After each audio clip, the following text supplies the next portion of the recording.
Ryan! Etong umpisa ng 2025, nag-umpisa tayo ng info-giving episodes tungkol sa mga bagong tech ng sasakyan. Naglabas tayo ng videos discussing about electrified vehicles. Nagbigay tayo ng mga actual what to expect na tipid mo versus regular internal combustion engines para hindi ka ma-surprise kung may nag-overpromise sa'yo. Kompleto yan. Mapa-mild hybrid, full hybrid, pure electric at plug-in hybrids, meron. At nasagot rin natin ang the greatest question ng mga tao tungkol sa mga electrified vehicles.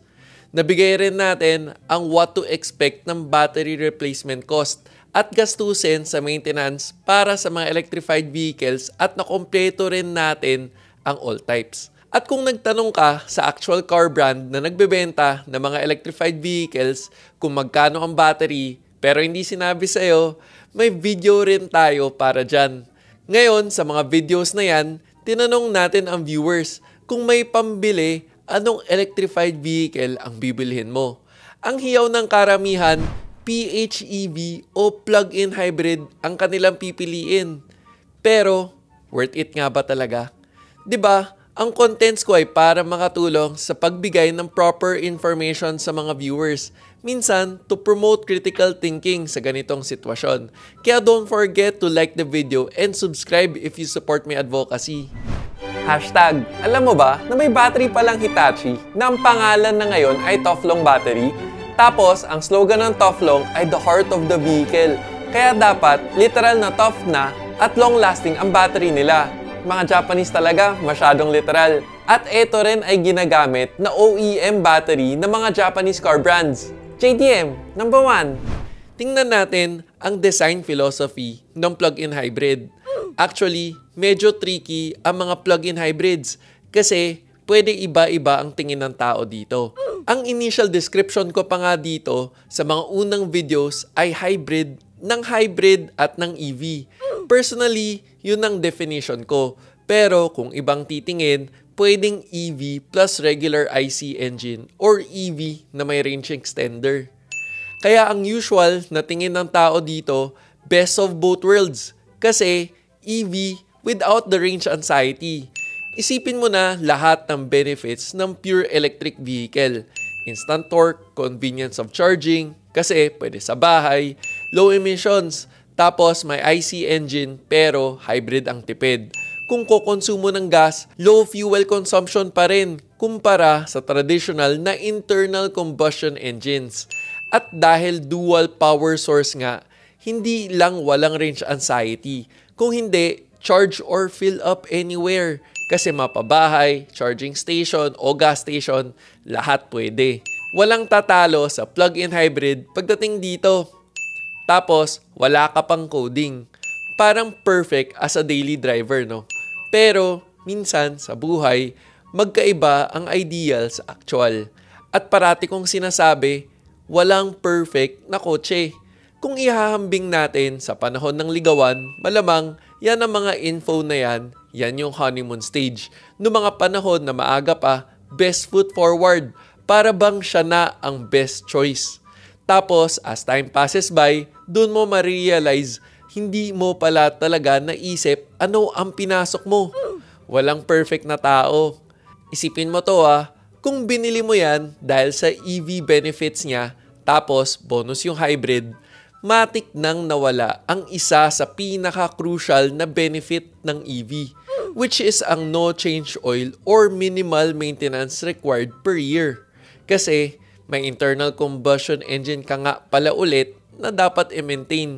Kumpara sa pure EV na once a year lang ang visit mo sa dealer, balik ka sa multiple visits per year. At kung environmental purposes naman, sa pure EV, zero gas emissions ka. Sa PHEV, hindi na zero ang emissions mo. At kung sureball na tipid ka dahil mas mura ang kuryente, apektado ka na ulit ng fuel prices. At kung binili mo naman ang plug-in hybrid dahil sa purpose ng pagka-hybrid niya at bonus yung EV, hashtag, alam mo ba na ang size ng plug-in battery versus full hybrid ay usually times 10? Mas malaki ang size ng battery ng plug-in hybrids. At kung sa timbang ang pag-uusapan, ang difference between full hybrid versus plug-in hybrid, mas mabigat ng around 500 pounds ang total weight ng plug-in hybrid. Base to sa actual model na kotse na may full hybrid at plug-in hybrid Kagulong mo, men! Speaking of gulong, eto, fun fact. Hashtag, alam mo ba na isa sa comfort factor ng sasakyan mo ay ang gulong? Ito ang Kinto Tires, Japanese technology, made in Thailand. Ito ang tires for driving comfort. Maporma pa. Para sa mas actual na context, kung i-convert natin yung 500 pounds to kilos, 227 kilos. At kung ilalagay natin sa average timbang ng isang Pilipino na 64 kilos, lumalabas na may sakay kang 3 tao at isang bata nang ikaw lang ang sakay ng sasakyan mo. Ang effect, hindi ganun ka-fuel efficient ang mga plug-in hybrid kumpara sa usual na full hybrid. Kasi, ibig sabihin nun, sure ball na mas mabigat ang overall weight ng plug-in hybrid versus full hybrid. At mas mabigat equals less fuel efficient. Malamang, mas mahal rin ang battery ng plug-in hybrid kaysa full hybrid kasi mas malaki. Tapos, kung isa ka sa mga tao na nagko-compute ng ROI ng battery, ibig sabihin, mas matagal mo mababawi ito.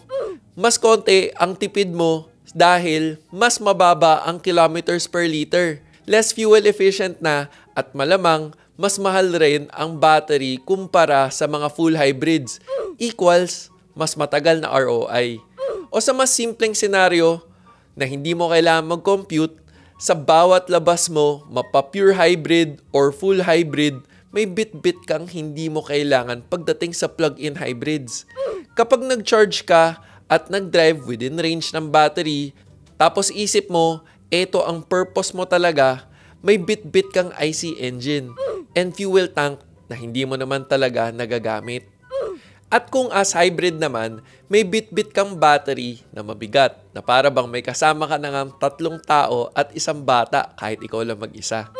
In short, sa bawat labas mo, hindi mo fully na-utilize ang feature ng tech na binili mo sa PHEV, mapa-EV, or hybrid. Hindi siya efficient kasi may parati kang bit-bit na hindi pala talaga kailangan o nagagamit. Kung dati, ang isipin lang ay kung may charge ba o may gas pa ba, sa PHEV, parehas mong iisipin kung may charge ba at may gas ba. Doble pa. At dito mo maiisip, best of both worlds nga ba? Or worst of both worlds? Kung matagal ka nang aware sa ganitong tech, matagal nang may plug-in hybrids. Hindi nga lang siya mabenta dito sa Pilipinas kasi may kamahalan. Actually, hindi pala may kamahalan. Mahal kasi talaga ito dati. At ang nag-offer nito noon ay mga luxury brands. Pero ngayon, dahil sa mga tax exemptions at government incentives, may brands na nagagawa itong affordable. Definitely, may rason ang mga car manufacturers sa paggawa nito at may sariling rason din ang mga car buyers sa pagpili nito. It will all boil down kung tingin mo ba worth it ito. Ngayon, mas alam mo na ano ang pinapasok mo pagdating sa PHEV. Ano sa tingin mo? Best of both worlds nga ba? O worst of both worlds? Gusto ko marinig ang opinion mo sa comment section. Kung nakadagdag info tong episode na to sa'yo, please don't forget to like the video. At kung hindi ka pa nakasubscribe, baka naman para updated ka sa mga relevant car-related videos. Sana nakatulong. O teka, pag may nakalimutan man ako, comment down below. This is me, Real Ryan, bringing you real talk, real experiences, and real reviews. Don't forget to subscribe, like, and click the notification bell. Thank you for watching. Peace.